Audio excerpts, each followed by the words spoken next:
എന്തായാലും പശ്ചിമേഷ്യയിലെ സംഘർഷ സാഹചര്യങ്ങളിൽ അതീവ ജാഗ്രതയോടെയാണ് ഇറാനും തിരിച്ചടിക്കുന്നുണ്ട്. ഗൾഫ് രാജ്യങ്ങളിലേക്കടക്കം മലയാളികളടക്കമുള്ള ഇടങ്ങളിലേക്ക് തിരിച്ചടി വരുന്നുണ്ട്. അതിൻ്റെ ആശങ്ക പല രീതിയിലും ലോകരാജ്യങ്ങളിൽ നിന്ന് ഉയരുകയും ചെയ്യുന്നുണ്ട്.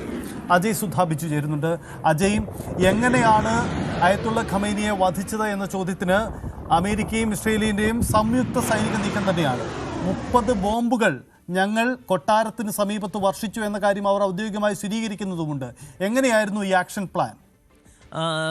ഇന്നലെ ഉച്ച മുതൽ തന്നെ ഏതാണ്ട് ഇന്ത്യൻ സമയം ഇന്നലെ ഉച്ച മുതൽ തന്നെ ശക്തമായിട്ടുള്ള ആക്രമണം US-ഉം ഇസ്രായേലും ഇറാനും ഉള്ളിൽ നടത്തുന്നുണ്ടായിരുന്നു. അപ്പോൾ തന്നെ അവർ പ്രധാനമായിട്ടും ആദ്യത്തെ മണിക്കൂറുകളിൽ തന്നെ ശ്രദ്ധ കേന്ദ്രീകരിച്ചിരുന്നത് ഇറാനിലെ ഔദ്യോഗികമായിട്ടുള്ള പദവി അലങ്കരിക്കുന്ന നേതാക്കളെ വധിക്കുക എന്നുള്ളതാണ്.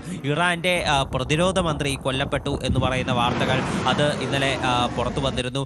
അതുപോലെ തന്നെ ഇറാന്റെ പല നേതാക്കളും ഇറാൻ റവല്യൂഷണറി ഗാർഡിന്റെ കമാൻഡറായിട്ടുള്ള മുഹമ്മദ് പക്വർ കൊല്ലപ്പെടുന്നു. പ്രതിരോധ മന്ത്രിയായിട്ടുള്ള ആമിർ നാസിർസാദെ കൊല്ലപ്പെടുന്നു. അതുപോലെ തന്നെ മുൻ റവല്യൂഷണറി ഗാർഡ് കമാൻഡറായിട്ടുള്ള അലി ഷംഖാനി കൊല്ലപ്പെടുന്നു.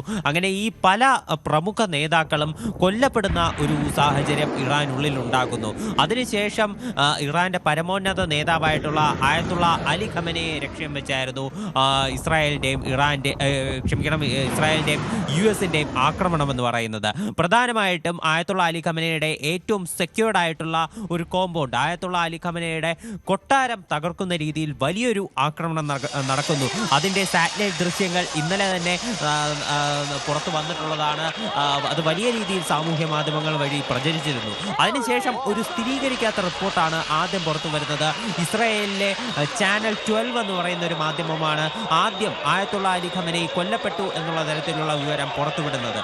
അതിനുശേഷം ഇസ്രായേൽ തന്നെ ഔദ്യോഗികമായി ഈ വിവരം സ്ഥിരീകരിക്കുന്നു. ഇസ്രായേൽ പ്രധാനമന്ത്രി ബെഞ്ചമിൻ നെതന്യാഹുവും ഇക്കാര്യം സ്ഥിരീകരിക്കുന്നു. ആയത്തുള്ള അലി ഖമനൈ കൊല്ലപ്പെട്ടു എന്നുള്ള തരത്തിലുള്ള വിവരങ്ങൾ ഇസ്രായേലിന്റെ ഭാഗത്തു നിന്ന് പുറത്തു വരുന്നു. പിന്നീട് ഏതാനും മിനിറ്റുകൾ ഇടപെട്ട് തന്നെ ട്രംപും ഇക്കാര്യം ഔദ്യോഗികമായി തന്നെ പറയുന്നു. ഔദ്യോഗികമായി ഒരു നേതാവ് തൻ്റെ സോഷ്യൽ മീഡിയ ഹാൻഡിൽ വഴി ഇക്കാര്യം സ്ഥിരീകരിക്കുന്നത് ട്രംപാണ്.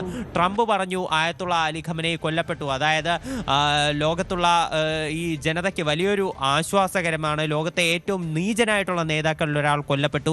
ഇത് ഇറാനിലെയും അമേരിക്കയിലെയും ജനങ്ങൾക്ക് വലിയൊരു ആശ്വാസം തന്നെയാണ്. ഇറാൻ റവല്യൂഷണറി ഗാർഡ്, നിങ്ങൾക്ക് ആയുധം വെച്ച് കീഴടങ്ങാൻ ഇതാണ് പറ്റിയ അവസരം. ഉടൻ കീഴടങ്ങാൻ ആഗ്രഹിക്കുന്നവർ ഉടൻ തന്നെ കീഴടങ്ങുക, അല്ലെങ്കിൽ എല്ലാവർക്കും മരണമായിരിക്കും വരാൻ പോകുന്നത് എന്ന് ട്രംപ്